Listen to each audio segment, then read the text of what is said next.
বাংলার বাড়িতে নেতার বাধা।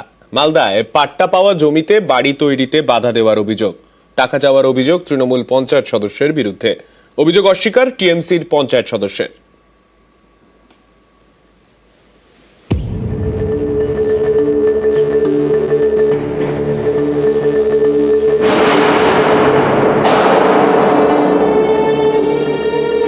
পাট্টা পাওয়া জমি, সেই জমিতেই ভেবেছিলেন বাড়ি করবেন।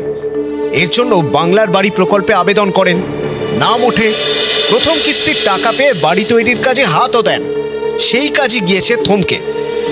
এর পিছনে চাঞ্চল্যকর অভিযোগ তুলেছেন মালদার বামনগোলার হরিপুর গ্রামের বাসিন্দা সুদেব রায়। তার দাবি, বাড়ি তৈরিতে বাধা দেওয়া হচ্ছে।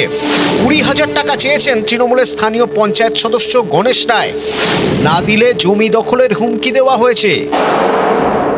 ওই ঘর করার জন্য এই গর্ত পুরোপুরি হয়ে গেছে। তারপরে পঞ্চায়েত এসে আমাদের হঠাৎ বাধা দিল, বলতে এখন করা যাবে না। গণেশ রায় বড় ভয় দেখিয়েছে আমাদেরকে, টাকা চেয়েছে। ঘর করতে হলে 20,000 টাকা দিতে হবে, সালামি দিতে হবে। জায়গায় ও ঘর করতে চাইছিল, গ্রামের লোক।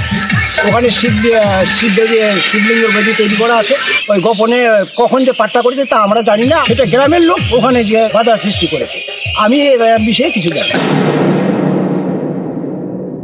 ওই ব্যক্তিকে হুমকিও দিচ্ছে যে যতদূর যাও, সে বিএলও সাহেব, বিডিও সাহেব এখানে টাকা না দেওয়া অবধি আমাদের বাড়ি করতে দিব না। আমরা একটাই দেখলাম যে তৃণমূলের জামানায় কাটমানি ছাড়া টাকা না দেওয়া হলে কোনো কাজ হচ্ছে না। এটাই আমরা গোটা পশ্চিমবঙ্গ জুড়ে দেখলাম। 2বার 3বার 4বার যখন সার্ভে হয়, জিও ট্যাগিং যখন হয়েছে, তখন কিন্তু পুরাতন বাড়ি যেখানে, সেই জায়গাটা কিন্তু সার্ভে করায় এবং জিও ট্যাগিং সেখানে হয়।